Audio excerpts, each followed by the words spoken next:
گپ افغانستان یک گپ بسیار عادی نیست، در چند گپ خلاصه نمیشه. طالب دیروز امی دولت تروریست میخوان، حال امروز برادرش میخوان، برش در کابل دفتر میده، زید نقیس. حال ما کدامش قبول کنیم؟ تروریست قبول کنیم؟ خیلی لطفا این دولت از طالب اول معذرت بخواه که قبلا تروریست گفت، که چرا اینا را تروریست گفته، چرا اینا را دهشت افغان گفته. معذرت بخواه، لطفا معذرت بخواه، بعد از اون مذاکره را آغاز کنه. طالب میگه تا زمانی که معذرت نخوای و تا زمانی که من از لیست سیاه دور نکنی و بادارت از من معذرت نخواهم، من تفنگ خود به زمین نمیمانم، مذاکره نمیکنم. اینا ببینین چی شهامتی است که از خود نشان میده و اینا چه آدمای بزدل هستند. دیروز تروریست میگن، امروز مذاکره. این مذاکره چی است؟ خی نگو تروریست. چی کنه خیلی وقتی مذاکره نکنن؟ ببین ما براتون جنگ، او طالبی که در کو جنگ میکنه بسیار با شرافت است، بسیار آدمی خوب است. او میدانید با لنگی سیاه میجنگه و میگه من برای امی اهدافم میجنگم. اینا حکومت میکنن، اینا دزد هستن. اول طالب متوجه باشید دزد نیست، اینا دزد هستن. طالب فساد پیشه نیست، اینا فساد پیشه هستن. طالب در گپای خود متعهد است، اینا متعهد نیستن. طالب چیزی که میگه به مو صادق است، خوب است یا خراب، ولی اینا میدونین مردم فریب میتن، جامعه جهانی را فریب میتن، امریکا را فریب میتن. اینا دنبال یک پروگرام فاشیستی میگردن. خب من براتون میگم که اینا دنبال پروگرام فاشیستی برای میگردن. چی این و اینا پروگرام یک مشت احمقی دیگر هم پیدا کردن از تاجیکا، یک مشت احمقی بزدلی دیگر را پیدا کردن از ازبکا، یک مشت احمقی بزدلی پول پرست پیدا کردن از هزارا. اینا را بازی داده روان هستند. من براتون میگم اینا بسیار خطرناک هستند. من میترسم که یک روز از خواب بیدار شویم، با وقتی نماز ببینیم که همه جا طالب است، همه جا داعش است، همه جا لنگیسی است. اینا به همو حد پیش می روند. ببین خط اول او برادر، خط اول در کجا بود؟ خط اول در وقت دکتر نجیب در پغمان بود. دوم در کجا بود؟ در للندر و در للندر بود. سوم در کجا بود؟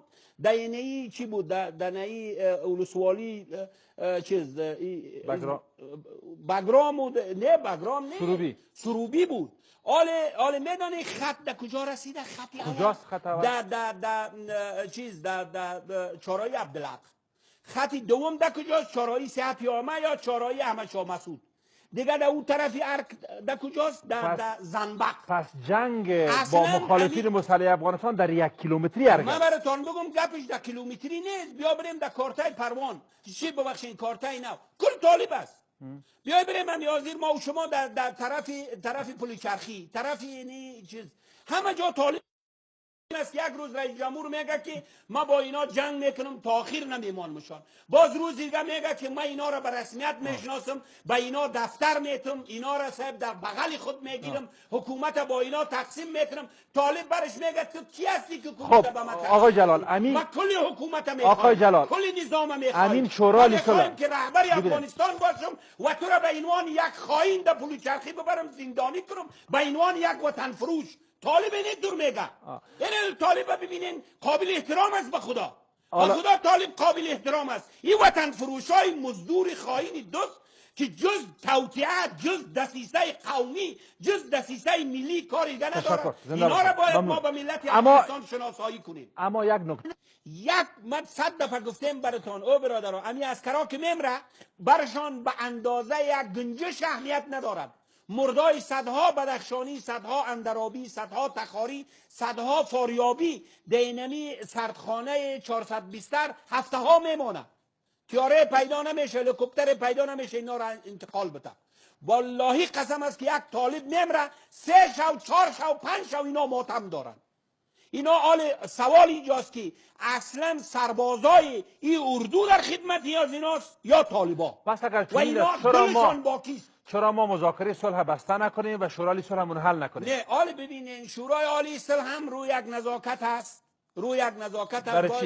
برای استاد خلیلی باید یک چوکی باید پیدا میکردن برای یک تعداد افرادی که در این پس شورای صلح برای صلح نیست، برای یک نزاکت جور شده. من براتون بگم بسیاری از نهادهای دولتی و ساختارهای دولتی برای همین نزاکت هاست. 8 سال میشه که پارلمان شما به اساس کدام قانون 8 سال سنای شما و پارلمان شما ادامه میده. اکثر وزیرای شما سرپرستن به اساس کدام قانون؟ اما قبل از آقای خلیلی هم شورای لیگ صلح بود. او زمان هم نزاکت بود. همه جا نزاکت بود. طی 6 سال به اساس یک نزاکت جور شده. همه چیز روی نزاکت است.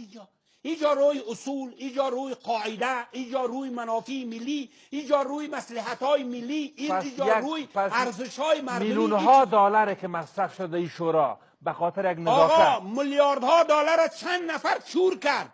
کیها؟ آقای اشرف غنی گفت، آقای عبدالله گفت که من در قدرت رسیدم این دزدا را محاکمه میکنم. کدام دزد محاکمه کرد؟ پولهایی که امروز از این پولها قصرها در امارات متحده، قصرها در لندن، قصرها در پاریس، در هند، دوستان در ایران، در پاکستان ساخته شده. در جنبندی راه حل شما چیست؟ راه حلتان چیست در جنبندی؟ راه حلش چیست که برادرها امیدواری از این نظام برای مبارزه بر علیه تروریسم، برای مبارزه بر علیه فساد، برای مبارزه بر علیه قانون شکنی، برای مبارزه بر علیه قاچاق مواد مخدره من ندارم.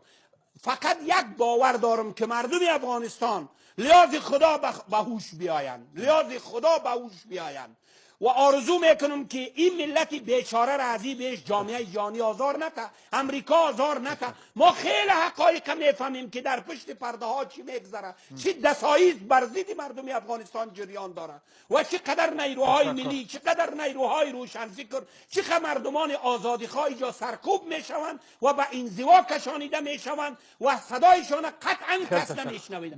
باز در همه مذاکرات کیست؟ فساد پیشگان، دزدان، جنایتکاران، ناقضین حقوق بشر، دشمنان مردم افغانستان، کسایی که به قانون اساسی قطعا عقیده ندارند. تشکر. آقای طاهری ممنون.